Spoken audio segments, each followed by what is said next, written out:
All right, so we're going to switch it up today, and we're going to go the ECW route. We're going to cover some RVD, the whole effing show, Mr. Pay-Per-View, Mr. Monday Night, all that stuff. All right, so first things first, there's going to be some names that are hard to pronounce, and we got some heat in the Chris Jericho video. Yeah. Is it Cyclope? I believe they said Cyclope. Okay. It's not Cinco Pay, it's Cyclope. Okay. I think. I might have messed up.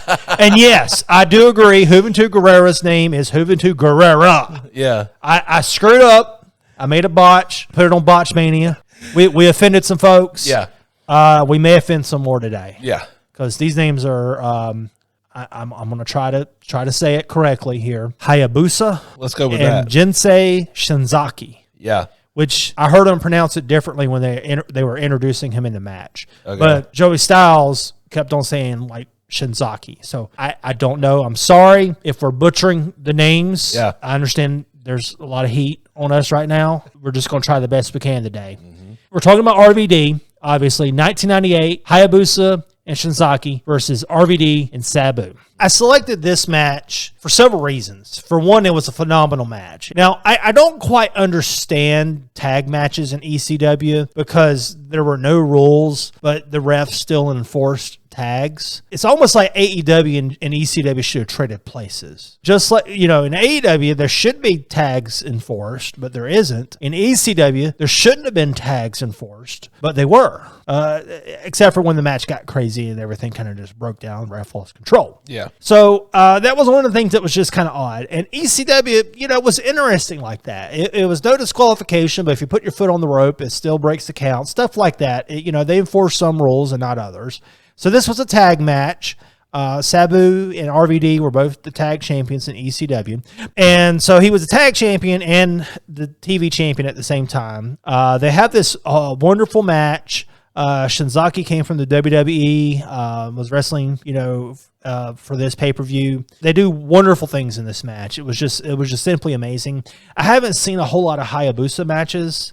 He was definitely one of the shining stars of this match. The match was also recommended on a lot of subreddits. Yeah, it was listed on a bunch of subreddits as a good RVD match because, when I come up with these matches, I look for like what other people think are like the best matches. I may look at cagematch.com. Don't pay much attention to Dave Meltzer, but sometimes I'll consider that. But this one was mentioned on a lot of subreddits. And so I was like, okay, well, I had not seen the match. This match is mentioned so many times in these subreddits. There's got to be something to it. It must be like a hidden gem or something. And it certainly was. And then the ending, I seem to remember the ending being replayed a lot, like, when ECW would, have their little stuff going on. The ending was a great spot where Hayabusa and Shinzaki are laid out on a table, and Sabu and RVD come flying in on both of the wrestlers at the same exact time. The timing was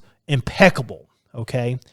Another thing that was very interesting about watching these matches that I picked today is even in a match that was like phenomenal and one of the best matches that I'm sure some of these people have ever seen in their entire lives, if the wrestler botched, the fans would still chant, "You fucked up." ECW fans would rip you to shreds on a botch, while at the same time giving you a standing ovation at the end of the match. I don't understand it, but they were like their own animal. ECW fans were. So now we're going to move on to RVD versus Jerry Lynn. Okay, so the next match. Which one? Yeah, there's a bunch. Yeah. We're going to talk about 3 today. We're going to focus on 2. So the next match was Hardcore Heaven 1999, and this match aired on the very first, as a replay, on the very first episode of ECW on TNN on August the 27th. This match was so good that they chose to have this be the first thing that fans on ECW on TNN saw about ECW.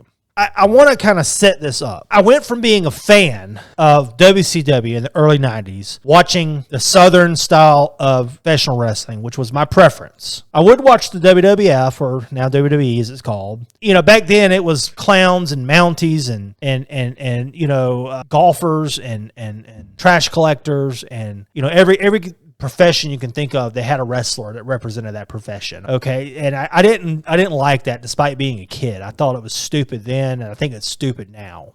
I don't know how in the world it's sold, but I did see by this point of watching this on TNN ECW content previously, but it was all magazine content. Where I lived, there was no syndication for ECW television. And so I only saw ECW on magazines. And, I remember the Ian and Axel Rotten match with the barbed wire baseball bat. And I just thought it was just disgusting.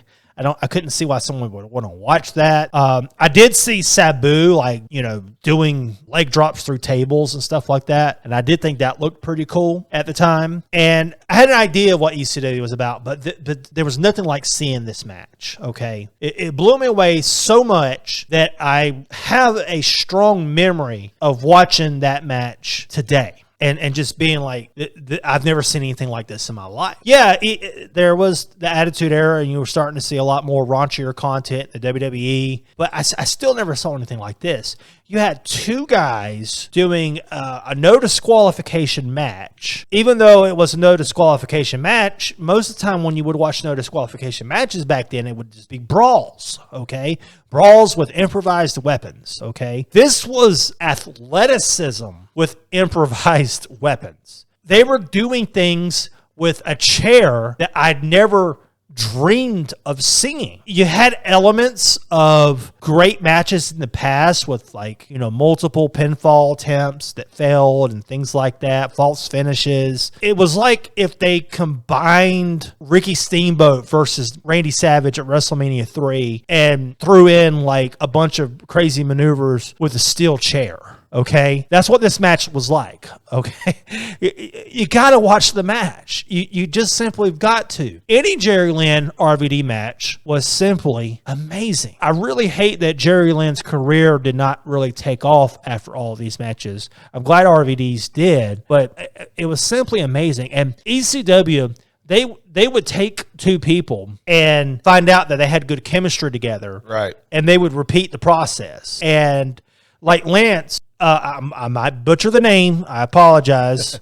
Masato Tanaka versus Mike Awesome. Lance had never seen any of those matches. Mm-hmm. And I'm like, you've never seen any of those matches?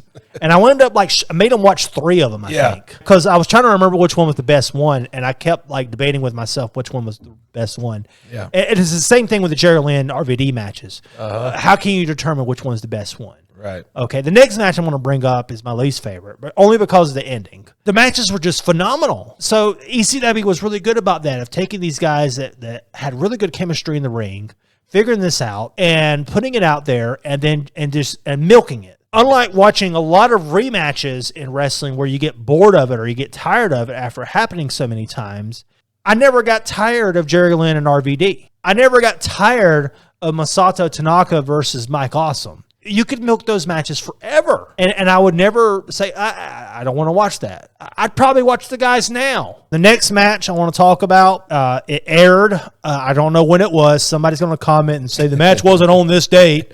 It aired on September 10th, 1999, was Jerry Lynn and RVD. And unfortunately, this match had interference by the Impact players, Lance Storm and Just Incredible. Yeah. Okay.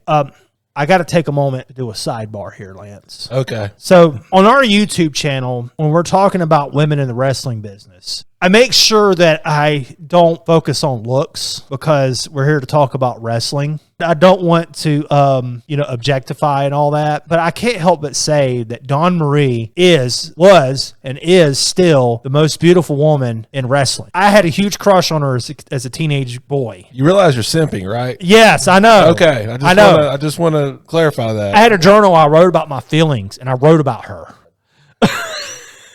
As a teenage, 16 years old, 17 years old. I've known this guy for over 20 years, and that's the first I've heard of that. I wish I had a beer right now. She appeared on NXT as a special guest referee in 2024. Yeah. And she's still the most beautiful woman in wrestling today. It's just, you just can't compete. It's impossible. Everybody else should just give up. That's all I got to say. That's my sidebar. I brought her up because she was with the Impact players. She was the manager. Yeah. And yeah, I just had to get that off my chest. I know she's married, so I know that I don't have a chance, but This section of the video is going to be called the Don Marie Simp. I was kind of curious. I didn't know that she was refereeing a match at NXT. You know, whenever I was doing my research for this video, I looked her up to see what she was doing, and I saw that she was a special referee, and I asked Lance to post a picture. She's just amazing. And she's smart too, Lance. She's a nurse.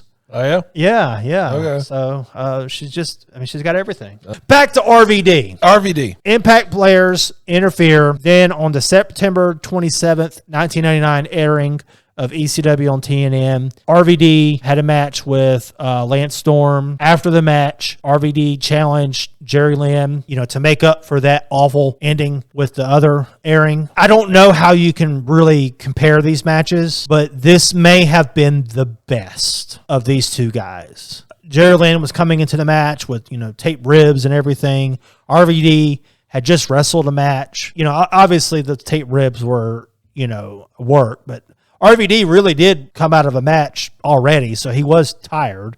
So some of his selling probably wasn't selling. It was, actual fatigue, although he had excellent conditioning at the time, so I really don't know how tired he was. Even with RVD having just wrestled a match, he puts on one of the best matches of his entire career against Jerry Lynn. It's phenomenal. I don't know what else to say about it, Lance. What did you think about Jerry Lynn and RVD? I mean, I'm just so blown away by these matches. And that's another thing I don't like to do. I don't like to do repeat matches when we're talking about rematches, when we're talking about defining moments of a wrestler's career. But we're focusing on RVD and ECW, and you can't acknowledge RVD, his series of matches with Jerry Lynn. Right. I mean, they're phenomenal.